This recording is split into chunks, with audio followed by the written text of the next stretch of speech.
Dois mundos, duas humanidades. Alexander Dugin. Aparentemente, nossa geopolítica já está consolidada.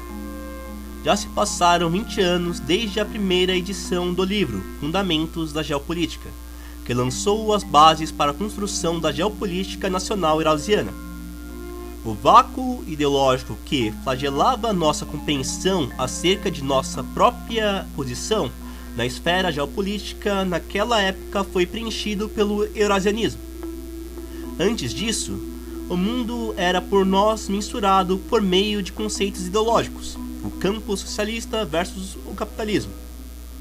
Porém, mesmo depois de tal dualismo foi abandonado, permaneciam incompreensíveis os motivos que levavam a OTAN a continuar se expandindo para o Oriente. Afinal, já havíamos nos tornado liberais. Perdemos pontos de referência e, no início dos anos 90, a geopolítica se tornou altamente relevante, de modo que, através dela, parte da nossa elite, ao menos a militar, encontrou ferramentas para explicar a guerra dos continentes. A geopolítica pode ser entendida de diferentes formas. Carl Schmitt falou sobre o significado metafísico e filosófico dos conceitos de civilização da terra e civilização do mar. Tratam-se dos conceitos básicos da geopolítica, que não consistem apenas em ferramentas de análise estratégica, mas, acima de tudo, em perspectivas profundas acerca das civilizações. Nos fundamentos da geopolítica há uma camada densa formada por elementos espirituais, civilizatórios e culturais. E a própria civilização, o poder da terra e o poder do mar, é, simultaneamente, uma descrição dessas duas ordens sociais.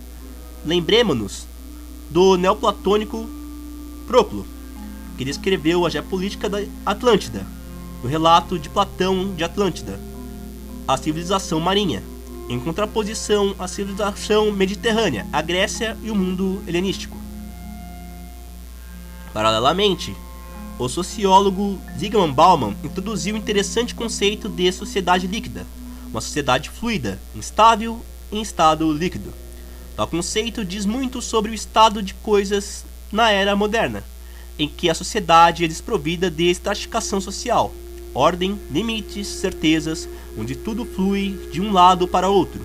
A sociedade financeira, das redes, virtual, que flui de uma identidade para outra. Geopoliticamente, esse estado corresponde ao que se entende por atlantismo.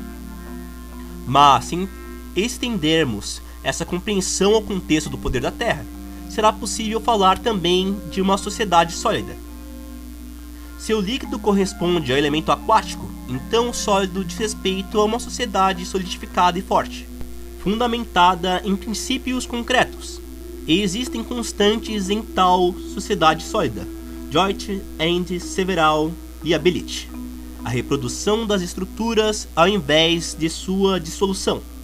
Por conseguinte, a sociedade líquida, contrariamente, fundamenta-se em mutações, novos iPhones, novas tecnologias, mudança de sexo, de residência, de confissão, de interesses.